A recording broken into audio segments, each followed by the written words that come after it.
Go ahead. Oh, by all means. All right, cool. Hey, my name is Kurt Johnson. I'm owner of Evolve Human Optimization Labs here in Dallas. And I know my journey into biohacking started 35 years ago as a lifelong Kung Fu practitioner and then a yoga master. And then I got into more traditional biohacking as far as owning a genetics company looking at adrenergic receptors responsible for body composition. And it really culminated into this, where we created a space that has over 20 healing modalities and help people optimize their lives right now, but really also making that investment for the future. I'm Dr. Bohnenblust. I'm doctor at Texas Functional Health Centers. We specialize in the biomechanics or the function of how our bodies work inside and out. Most people are going to come to us for neck, back problems, that kind of thing. We help athletes, elite athletes, get back to 100% function, preserve their function so they can keep going. And that's the big thing that got us into what we do, is that we wanted to do more than just adjusting. We wanted to get into how do we get the body back to its complete homeostasis, where it's optimized and function the way that it's supposed to, and how do we get somebody to that close to 100% as often and as long as we can. Well, yeah, humans are designed to move. Yeah. I mean, that's, to me, most aging comes from atrophy. Yeah. And the lack of stress, right? A lot of people are trying to avoid stress these days, but there's really two different types of stress. There's the distress, which most people live in a certain state, and I'm sure when they're distressed, they come see you. For sure. Or there's eustress, which is good, literally translates good stress. And here we use a lot of good stress, right? It also depends on how you look at it. A quick example, one of my friends is a free climber, right? When he's on the side of a mountain with no ropes, he's in bliss. He's in eustress. Myself, I would be in distress. So we have that ability to control that stress. And that's what I love about a lot of the modalities here. Exactly. But getting back to homeostasis, I think that's key. And I think that's what's been lost is, the new normal of fat, unhappy, and anxious, right? There's that. But then getting into, I owned a genetics company for a long time, and I always go back to evolution. Evolution doesn't really make mistakes. It is slow and clunky, but it is fairly perfect. Yeah. And during our evolutionary process, we moved always. We rarely were stagnant. We got sun. We were in hot. We were in cold. Yeah. We had to challenge ourselves that way. And I think that's where we need to, and you said it, with that new normal, we need to create a new normal, getting back to really our evolutionarily and genetically supported normal. For sure. Well, the new cushy lifestyle is just not the best for us. Comfortable is aging. Right. The more and this is statistically true. With the genetics company I owned, I love stats, right? I do a bunch of esoteric stuff, lucid dream. I've done, you name it, on the woo-woo front. I've done it and experienced, and there's a lot of value there. Yeah. I also like data, and there is certainly just a lot of data to support that. Yeah. Like the hot and cold, right? So we always talk about that. So like we're living in 70 degrees, 72 degrees constantly. Oh, 100%. We never get exposed to severe cold, severe heat. We can try and avoid it at all costs. Right. If I'm sitting at a desk 8 hours a day, going home to this, never challenging or stressing any of those parts, the evolved portion of me never gets exposed to it, never stimulates those hormones, never gets those things going inside of me. And so it's really important to think of where we used to be and where we are. Right. The more comfortable you are, typically the older you'll feel. And it's weird, right? You wouldn't think that. It's like, oh, cush. No, it's really problematic. And then you have what we do a lot here, particularly with the hot and cold, called contrast therapy, right? Some remarkable data. The cold is great on its own for inflammation reduction right away. A real huge change in brain chemistry, up to 4 or 5 hours. I mean, your brain chemistry is completely different, and it's measurable. But the long-term effects, when you get to the development of brown adipose tissue. I mean, brown fat is brown because it's full of mitochondria, and mitochondria has a lot of iron in it. So much so it changes the colors of the muscle. And of course, it's very thermogenic as well. So embracing it, and then the mental. Oh, what I was going with that is the mental aspect of it. Developing what I think is woefully lacking. Grit, for lack of a better word, right? True grit, right? To use it. That's also an important adaptation that we as humans have had. That's why we're here. Right. You know, if you look back at evolution, we weren't the biggest. Some would argue there's some brain studies that we weren't the smartest, but we were the most able to adapt, which is why we are here. And that's why we are here. It evolved is because we create these mechanisms for adaptation. Really, the core tenets of chiropractic are always going to be the subluxations, or the things that we treat are going to be the mechanical issues in the body, come from thoughts, traumas, and toxins. Right. Oh, I love that. The three cores that are always within chiropractic. And so we address a lot of those things, and we try and speak to it. I can only take care of a little bit of it. So I'm really more in the trauma portion of where I can physically take that patient. We coach them a little bit, and we try and get them into that more metabolic, or what are they eating, what are they putting in, and their thoughts. But so your part shrink, right? Yeah, and I can't do a lot of that. And so something like this is very important for our patients that are looking for that 100%. How do we get to that better position? How do I live longer, healthier, a happier life for a longer period of time? And that's what so many people are looking for now, is like, how do I live that more enjoyable, longer, happier life? I don't want to be 100, but I want to be functional at 100. Right. Well, yeah. It's funny. Over the years, when I'd work with groups, and I would ask them, what they want to do when they retire. And the number one answer, without a doubt, is travel. And then I say, do you know how hard travel is now? At whatever age I'm speaking with, I'm 60, 61 next month. And it only gets harder. So if people want to, even if they're mid-30s, if they want to travel when they retire, you want to start taking care of yourself now and get that, we're supposed to live our health span, right? Which I like more than lifespan, because lifespan, that's great. But if you spend the last 20, 30 years in and out of hospitals and in and out of surgeries, that's not life, right? That's not as we want it. And so it comes back to that health span. And we're supposed to have a really nice health span and then decline really, really quickly toward the end, as opposed to this model now where it's just, by 30, you start to slowly decline. And I think a lot of that is atrophy. How do you address the thought aspect, though? Because with my history of behavioral change, trying to help people, that's the hardest part, right? Very much so. How do you as a clinician really treat that aspect of it? Just education? I mean, that's my only go-to. Some of it is that. It's where are you finding these overt stresses in your life? What are they? What could we provide for you to help you manage it a little bit better? Here's some reading material, here's a video, here's a really good YouTube series that you can look at for this. And so as much as I can get them to digest it is the hard part. Yeah. And so we're trying to get the small little tidbits and the digestible portions to it. A lot of, say, acute issues for us would be a husband or wife died, or a close family member. And so we had this really acute influx of this very stressful moment. So you see the physical ramifications of that? And so all these little things that were just ticking away in the background all of a sudden come to the forefront. Yeah.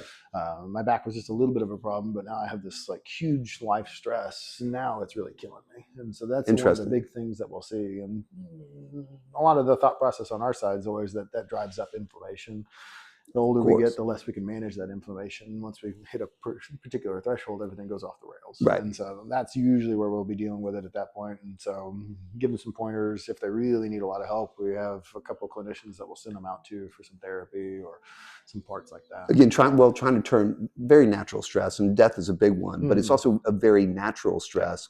And again, maybe not eustress, but get it out of the distress category, right? Right. So that's interesting, because I think that, in my opinion, in the world of chiropractics and clinicians, that tool's not utilized enough. Yeah, for sure. Because most of the clinicians, and I've gotten to work with a lot of them around the world, particularly with my genetics company, because chiropractors are typically early adopters for the latest stuff, which is awesome, because I also work with a lot of MDs, which is very hard sometimes to get them to adopt early. But hearing that aspect of it, most of them will complain about the behavior, the compliance issue, right? That's really because, I know you give them what to do, but then that challenge to actually get them to implement in their life is the next big hurdle. That must be kind of, I'm sure, ongoing challenge for you. Always, yeah. And just like anything, and getting somebody to do something is always very difficult. So even when it benefits them, come on, So try and do those little digestible things, like try this. Does it make a difference? Ooh, you saw a little difference. What if we tried this? Can we get a little bit more difference? And so I'm trying to ease them into those situations that are so foreign to them.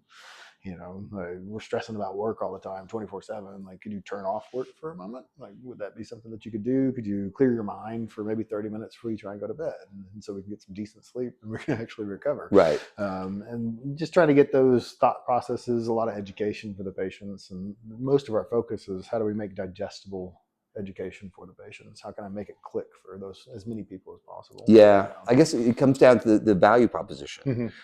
Here, if people, well, I mean, from a business standpoint, if they don't utilize their memberships, right, then I know eventually they'll cancel. And when they don't do that, I believe it's a lack of information or motivation from our side. So that's where I like to remind them, again, back to the retirement scenario, or back to be able to dancing at your daughter's wedding, or going snowboarding with your son or grandchildren or whatnot. And I think when things are put into that perspective, then the priorities change, and all of a sudden, so many people give up happiness for success, and that you ask them why, because success will make me happy. Like, do you realize what you're saying here? So that I think that is really. That value proposition needs to be established over and over again to prioritize. Look, I mean, I understand, people who are just barely holding on to shelter and the basics and that type of stuff. That's a different scenario. But at least most of the people I work with, luckily, aren't in that position. And it is really just a little bit more, as opposed to maintaining the health or mobility or gaining it, because they're coming to you, they're either lost it already, which is somewhat not too late, because I'm sure you're great at what you do, but it makes it a harder battle when you really don't have to. When you understand what aging is, and a lot of it is straight up atrophy. It is just not being who we're supposed to be. And the other thing that we usually try and do by the time we're done getting them to the point that they're functional is how do we get them into some kind of routine or some kind of extra that they're going to do. You carved out a couple hours a week to come see me. Now you have this time. What are you going to do with it? Right. And so we try and give them all kinds of options. Like, how are we going to continue this journey of improvement? Because most of my treatments are going to be focused on muscular rehabilitation. So I'm going to get them functional enough that they can go, but I know that their body's still going to improve for years to come. Right. So there's still a lot of potential in that momentum and that drive for them. Well, and movement has to support that. And that's been a tricky one. When I had American Power Yoga for so long, I would and people who weren't into yoga, I was like, that's great, just do something. Your body is agnostic to what you do, and I found if you don't enjoy it, it just isn't going to work. I really don't like exercising, to tell you the truth. I love training, and I train in Kung Fu, Jiu-Jitsu to serve others. And I mountain bike, right? I mountain bike to the lake, and people are like, oh man, that's good workout. I'm like, no, it's my meditation. It is what makes me happy. Tunes and the vision of things going by fast and just pedaling out there.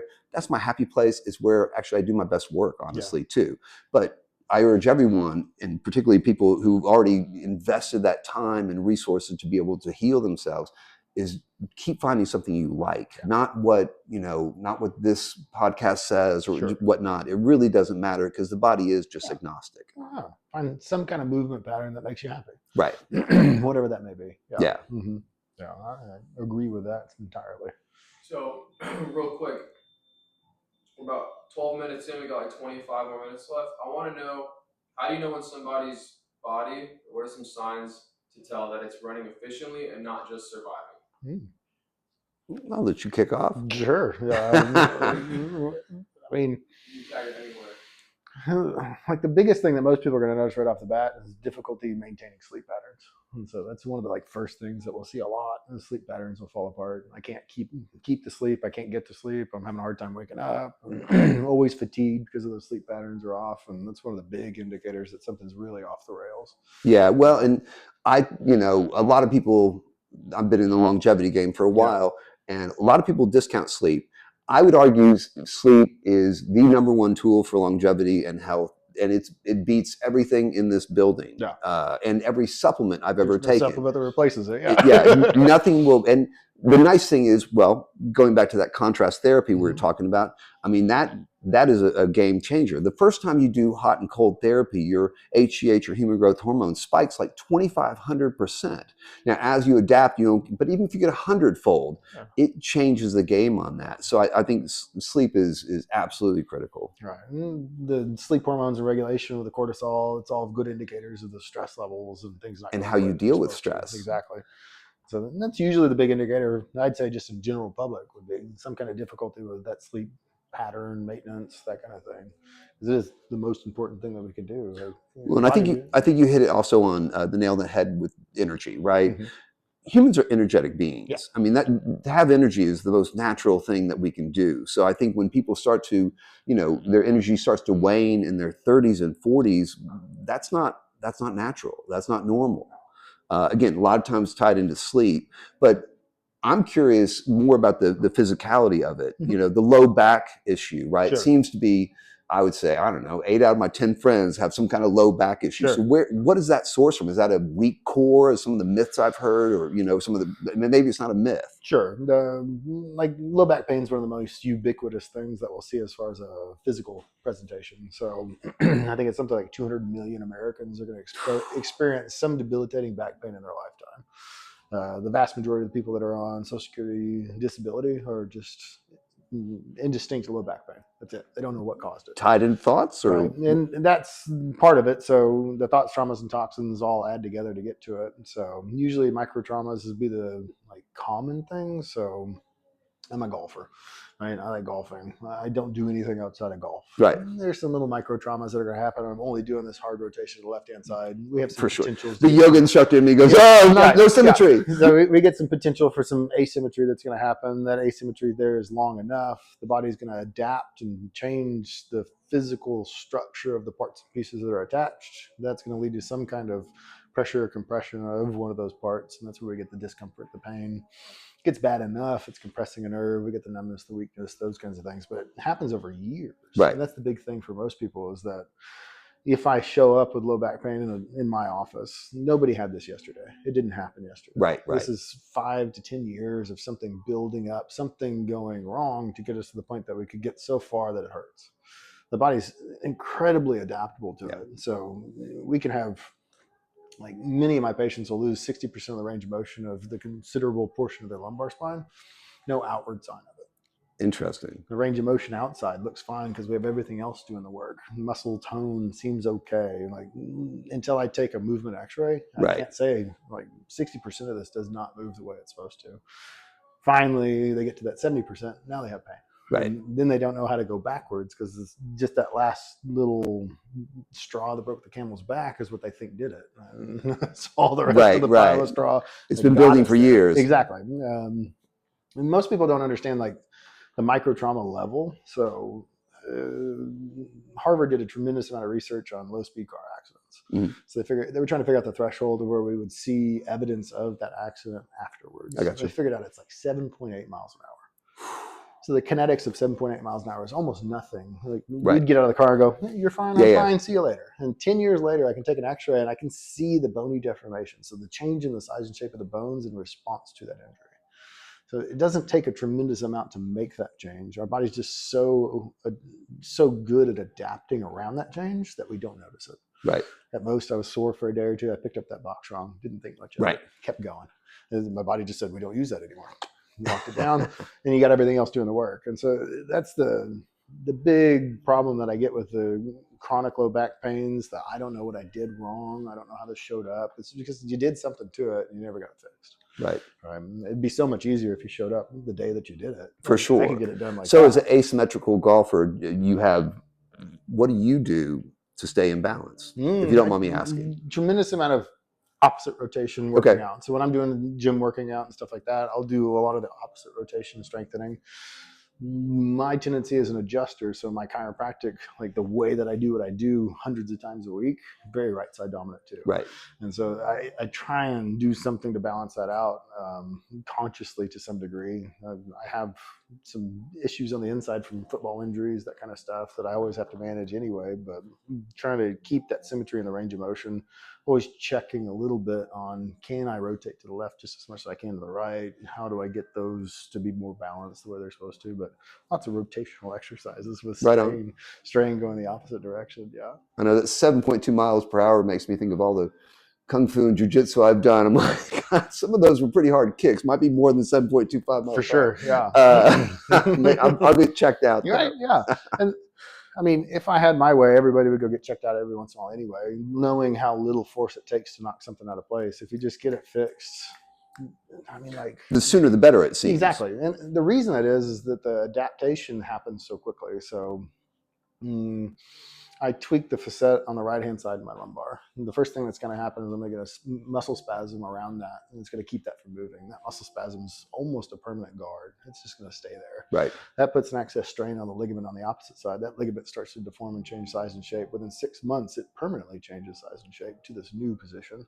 The disc starts to deform around it. And so your body changes everything, size and shape, within a matter of months to go, this is the new us.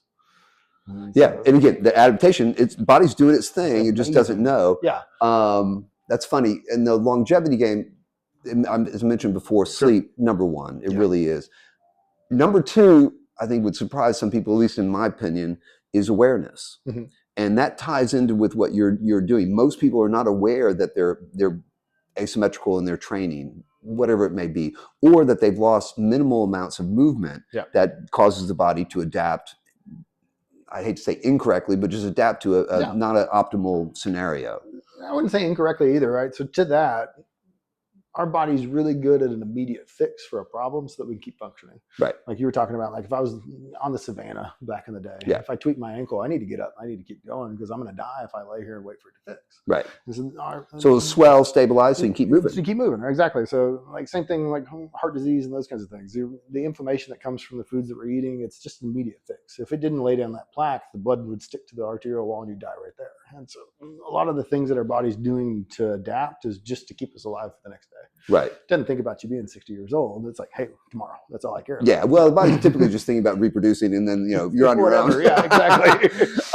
So, how often do you think people should come in and get an assessment? And do you guys offer that on a regular basis? Like once a month is a pretty good number for people of an average function. If we're in some pretty intense, like combative sports, that kind of stuff, where we do get banged around quite a bit, maybe every other week or once a week, just depends on the level that you'd be doing. My assessment for it's pretty simple. I'm just looking for things that aren't moving somewhere. And so we're looking for those subluxations, that fixation. So not a big time or cost for assessments? Pretty easy peasy, yeah. And so we just check out, make sure that everything's moving the way it's supposed to. Again, most people that are coming to my office have some significant problem. Right. By the time I get them settled, I get everything on the right path. I do those periodic assessments, and we get them down to the once a month, every other month. It just depends on every person to some degree. But just assessment real quick, see if we have any fixations, fix the fixation, send them on their way. Well, look, I've been in the health space for, I don't know, coming up on 30 years. Sure. And I've never really thought about doing regular, just straight assessments, because I, like most people, wait until something's injured before I come see you. So I think that would be an interesting thing to introduce, and I'd like to try, but also to introduce, particularly the people who come to Evolve, because they're on that pursuit of optimization. Like definitely take care of it before it's a problem. I mean, there's all kinds of other anecdotal benefits to an adjustment, whether it's a subluxation or not a subluxation, or pain or not pain. It does do some stimulation in the prefrontal cortex. There's all kinds of nervous system benefits. It does drive the metabolism to some degree for a moment. It's very temporary, like the hot and cold therapies. Like we get all kinds of boost for a couple of hours afterwards. And if you do it fairly regularly, your body adapts and changes its function around it. That's awesome. I think more people should do that. Oh, yeah. For sure. So next, let's see here. What are some ways people that are working, busy people, whatever it is, I don't have time. You hear that a lot. But it's the outside world, right? We're going back to normalcy. How can we implement some habits or tips, tricks to minimize this outer world stress to return us back to this normalcy of this homeostasis? And how does that speed up what you're trying to accomplish, and how do you help speed that process up as well with this place as well. But I would say, a lot of people say they don't have time to do things. And I would argue you don't have time not to. Everyone really has the same amount of time. Everyone's got 24 hours a day. And then it really just comes down to priorities and how you want to spend your life. And as I mentioned, people giving up happiness for success, people will give up health for success. And that to me is the worst trade I could ever think of, because, I've gotten the honor of working with a lot of very successful people who would give it all to have their health back. 100%. And I think that's where just people aren't looking at the value there, the value proposition. You can't buy it. Right. Yeah. I mean, no matter how much money you throw at something that you've already gone so far off the rails, it takes a lot of work, effort, money, everything else to get back to normal. So I don't know if it's worth it. Right. So, and then, the other thing, and I think you hit on it when we were talking about movement, is coming up with things that you'll actually do and build it into your routine. The other thing, particularly in movement and somewhat in recovery and in health, people have the attitude of you do it when you have time, or you do it when you feel like it. And that, a body in motion stays at motion, a body at rest stays at rest. Inertia is a real thing, and you don't want to fight it. So that's where I encourage people to really, even doing 5 minutes a day or 5 minutes 3 times a day, or a 20-minute section here or there, but embedding it in their schedule as a non-negotiable. That's where, am I going to give my health to do this? Well, no. And if you put it in those, if you couch it in those terms, a simple thing, when it comes to diet, if I'm trying to change my behavior and maybe carve out some things that don't serve me very well, I'll change that. Instead of that being a treat of some sort, I'll change the dialogue. That's a poison.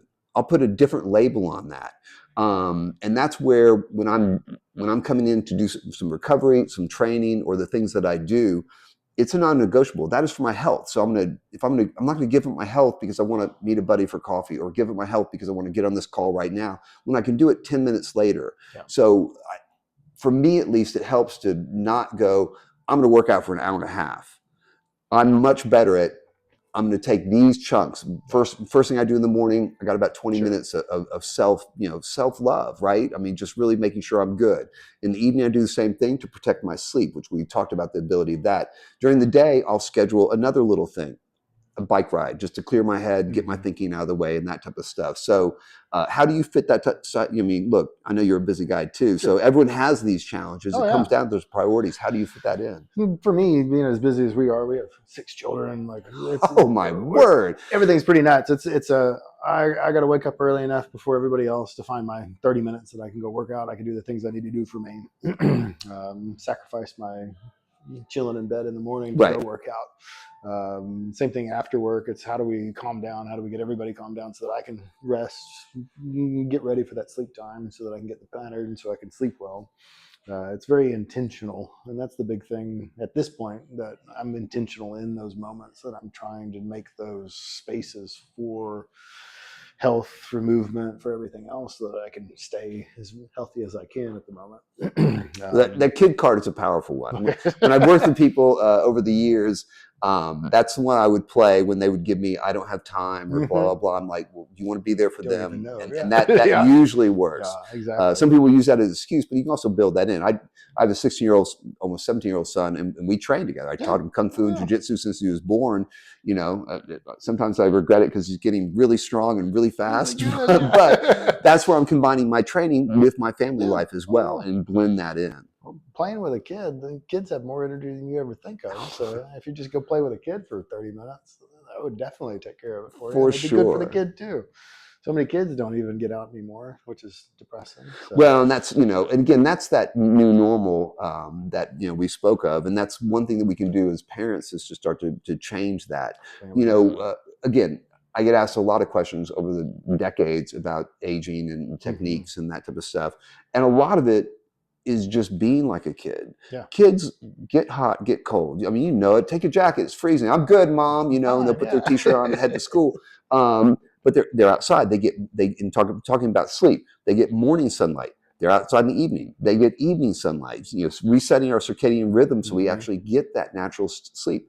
They move typically, they're supposed to, they used to A move lot. all the time, all the time. in all different ways. And even getting into VO2 max, which is a great indicator of longevity. Yeah. They'll move fast, they'll move slow, they'll do all the things. They're not locked into, I just do this workout or whatnot. And that's where because the body again is designed for variability. Exactly. From hot and cold exposure to create heat shock proteins and cold shock proteins, to the different types of lighting we have, which look, we can capture it here with red light. Sure. But it's just as effective, or maybe more so, I'll say it, even as a business owner, getting out there in the sun in the morning and the sun in the afternoon. But it's really just returning, lastly, is returning to a child and have that sense of play.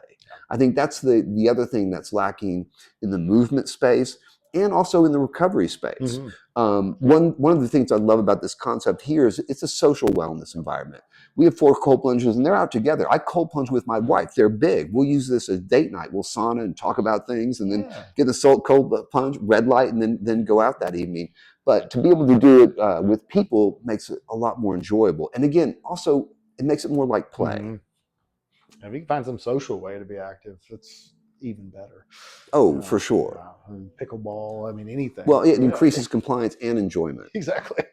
So, on the people topic, people with the new year here, we hear all the things they want to do, and then we see what tends to happen historically speaking. People fizzle out in that first quarter of the year.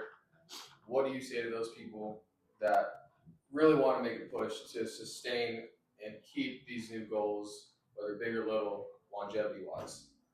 Yeah. What do you have to say about that? Nothing's going to happen in weeks. Yeah. Everybody wants to see this huge change in the first couple of weeks. Like nothing happens in weeks. You didn't get here in weeks. You're not getting out of it in weeks. It's going to take time. Right. You got to make a commitment in the beginning. If I want to be 20, 30 pounds lighter than I am now, I want to get into this activity. I got to stay committed to it for at least 90 days before I should even see some iota of change towards where I want to go. Well, that's where, I think people keeping their commitments or their New Year's resolutions. I mean, look, I think New Year's resolution is mass procrastination, because you have someone in October, what their New Year's resolution should be, they know, and they're just going to put it off for 2 months until it. But I think the secret to that really is one, being reasonable. I mean, first, consistency is king, and you hit the nail on the head. It has to be consistent. But I would say not do it for 6 weeks or 3 months or whatever. I would say you make lifestyle changes. You do it forever because that's what's best for you. And then you make it realistic. Back to, adding 20 minutes a day or carving out this or that as far as dietary adjustments. Make it reasonable, but don't look at it as a temporary thing, or don't look at it as waiting to see a change. It is, and if you don't believe us or anyone else you see, do the research. Use AI these days. Sure. It will give you realistic information, and then do it because it's the right thing to do. That's what helps me. It is what I do from now on. One of the things I've seen so much, and I'm sure you've seen it as well, is people will they'll change. They'll pick up these habits. They'll pick up the movement. They'll change the diet, and they'll see some results. The first thing most people do is stop doing it. Oh, the pain's gone, so I'm going to quit doing that exercise you taught me. That to me has always been insane. If something works, I double down. I'm the crazy patient who's like, that felt great. Now you told me to do it 3 times. I'm doing it 6, and then also do it forever because it worked. So I think establishing that, and again, little things. One of the examples I love to use is if you took 2 twins, walking parallel. If one changes just a few degrees, then as they walk, over the course of a day, they'll be, hundreds of yards apart. Of course, a week, they'll be miles apart. In a year, they'll be a lifetime apart. They'll be way 2 different people because of these minute 5, 10% increases in movement or better diet or recovery or adjustments. Then all of a sudden you create this new person. So that's where I seek success in this. Sure. Is just small, consistent, and it's a lifestyle change, not a program. it'd be a better idea to pick something that's going to make your life better, as opposed to just For hitting sure. some silly target. And you can always distance, pivot, right? yeah. You start playing pickleball, and then you start feeling good, you move into something else. Mm-hmm. Nothing is forever, but heading that direction. And again, not looking at it as a short-term thing, looking at it as a new way to live that serves you. That to me is where you get that compliance long-term. Yeah, I like that. Anything else? Okay, lastly, you had kind of already expanded on like so what you do and what you do, but I want you guys to give me a little bit more, just give me a little bit more in depth on why this is where you are now with this company and like the journey with Texas Functional Health in a way.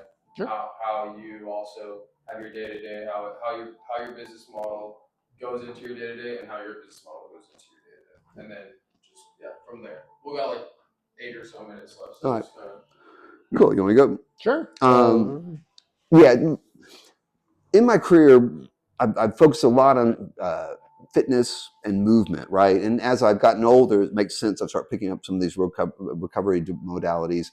I mean, the data, again, loving data, the 63% reduction in cardiovascular events and the 40% reduction in all-cause mortality just with sauna use really started to draw me in. What excited me about it, Evolve, and what makes it liberating to a certain extent is here, there's no appointments and no reservations. So you're not limited by that time. So people can be like me and pop in whenever they want and do whatever they need that time. The other thing that's exciting is to mix the modalities.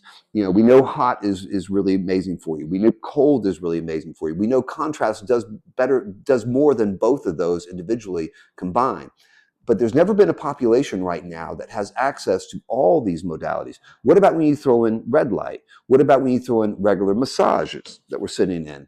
Cryotherapy, cryocompression, regular compression. What about when you throw in meditation? A lot of great studies on that, but none meditation in contrast hasn't been checked yet. You have to assume that all these are very synergistic.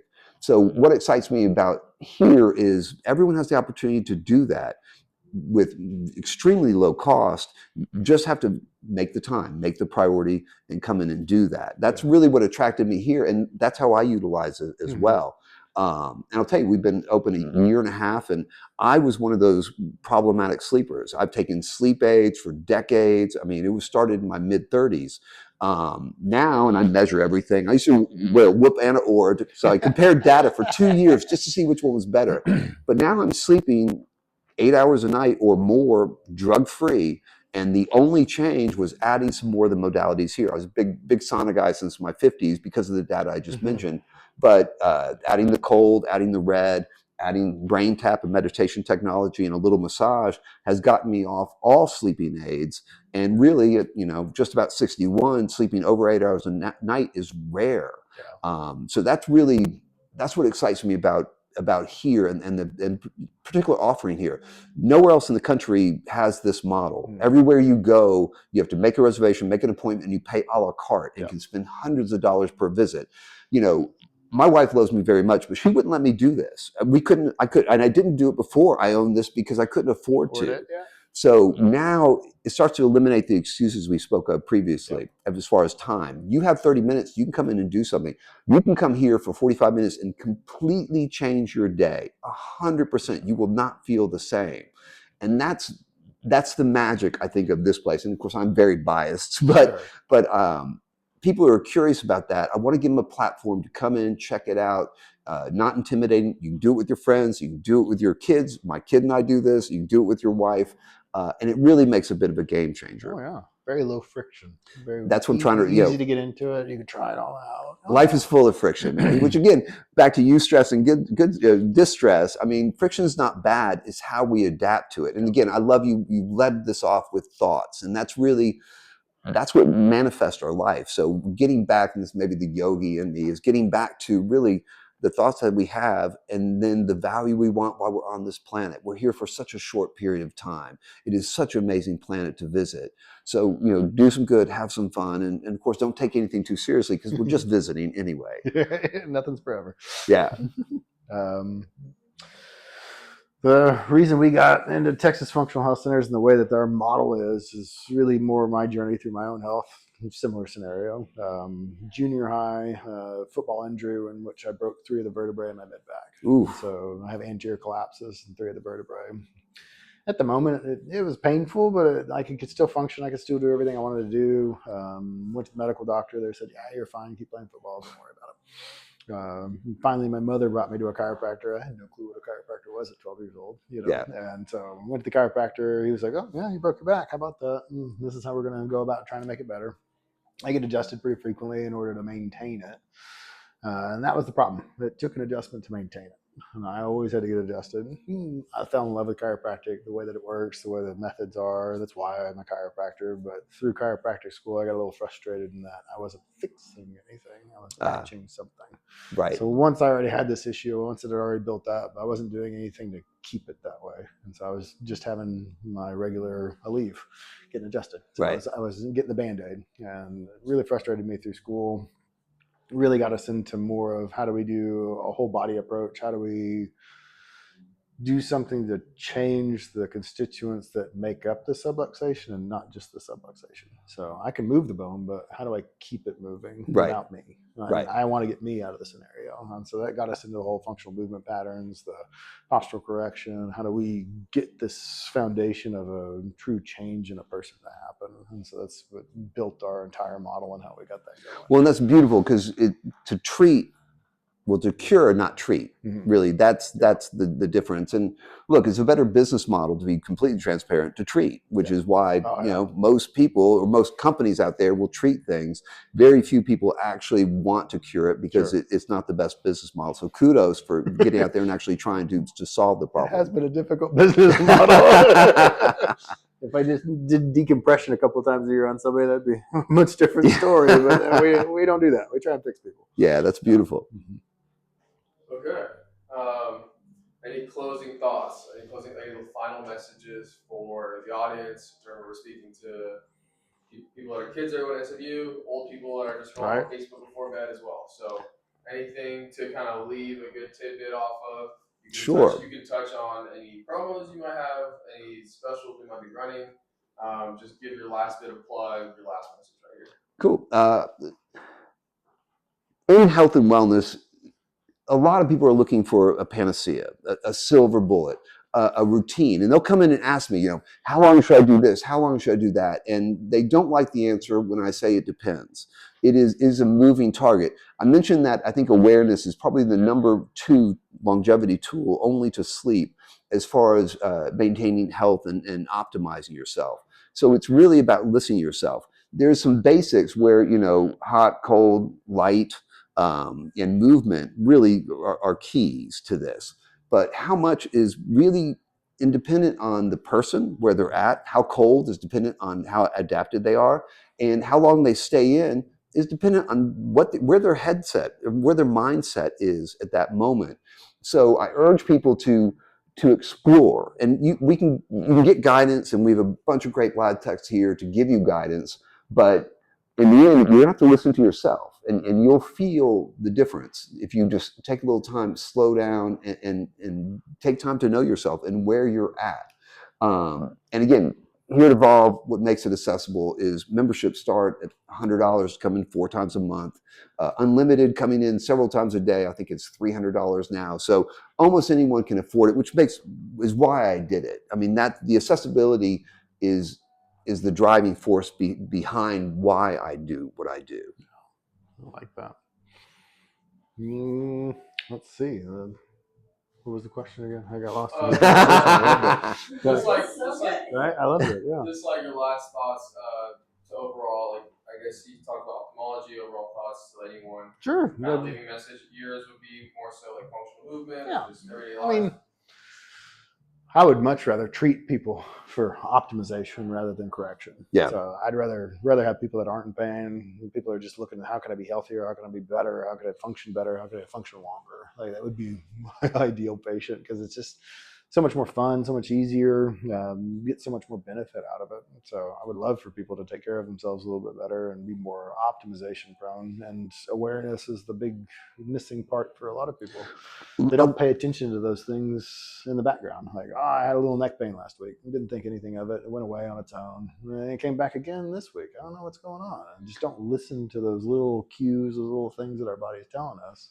And just trying to live their life instead of doing something about it. Right. Well, I think a lot of people don't believe that they can do something about it. Yeah. And a lot of people don't understand that no one will care as much about your health and your longevity and your later years than you.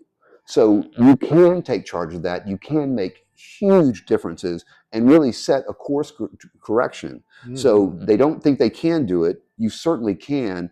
And if they don't know what to do, well, here are two good resources. So. Right, very much so. So much is changing recently too, and most people aren't seeing any of that. They just go to the regular medical doctor. The medical doctor's like, "Here's your med, right. Go home. Here's your pharmaceutical, yep, right. Your labs are within relatively normal values. Right. Don't worry about it." And that's really not the way to go. Functional medicine clinics, doctors, that kind of thing. These types of situations, chiropractors, and really optimization world's taking off. It's getting more popular. I like that. That's a really wonderful thing for both of us, and people getting more aware that they can do things to be better before it goes off the rails. Right.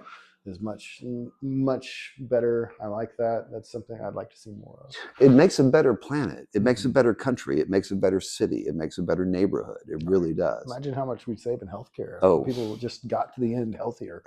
Indeed. Well, here's to hoping and working toward that. Right. So. Okay, I think that's good. That just about does it for us, guys. Cool. Wrap it up.